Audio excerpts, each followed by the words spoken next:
In the day's other news, the human wave of Rohingya Muslims fleeing Myanmar has now topped 500,000. That new estimate today from the United Nations. They have crowded into camps in Bangladesh after escaping attacks by the military in majority Buddhist Myanmar.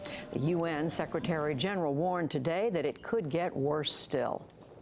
The failure to address this systematic violence could result in a spillover into central Rakhine, where an additional 250,000 Muslims could potentially face displacement.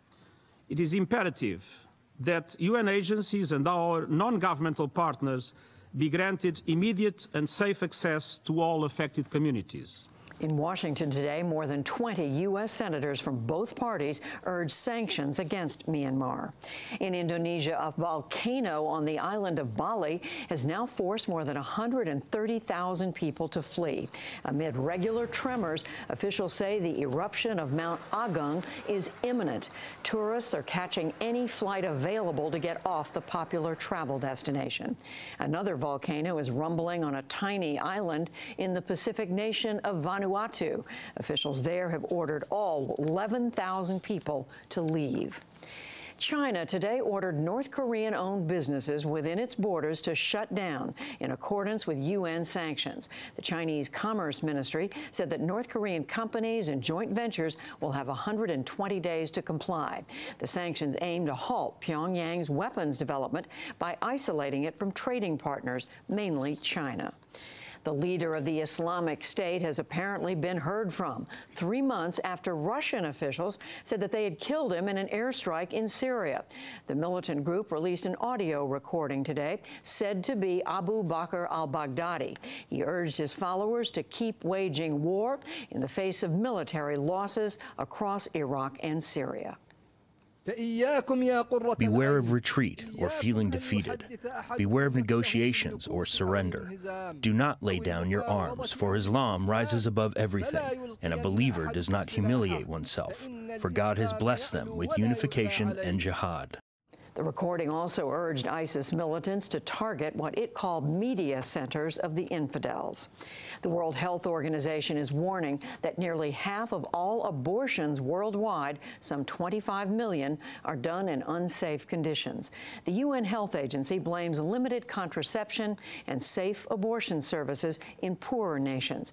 In a statement today, it says there are serious consequences for the health of women and their families. It also says President Trump's renewed ban on U.S. funding for groups that provide abortions will raise the risk. Back in this country, the governor of Illinois, Republican Bruce Rauner, signed a law permitting state health insurance and Medicaid to pay for abortions. He had changed his mind on the issue at least twice before. The new law takes effect immediately.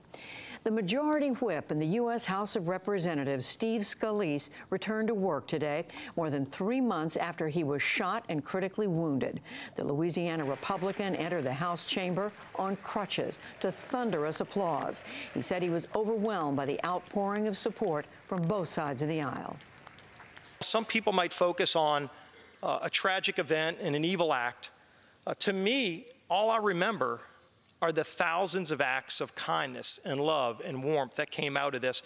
Each and every one of us, we come here and we fight for the things that we believe in. I have passionate beliefs. We are the people's house. This is the place where these ideas are supposed to be debated. And we fight through those issues, but ultimately we come together.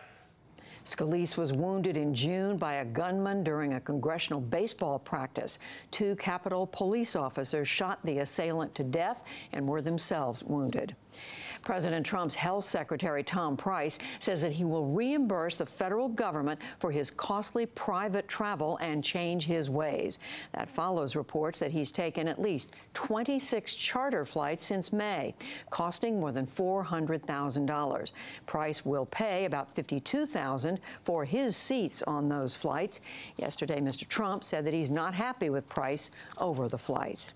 And on Wall Street, the Dow Jones Industrial Average gained 40 points to close at 22,381. The Nasdaq rose a fraction of a point, and the S&P 500 added 3. Still to come on the NewsHour Facebook.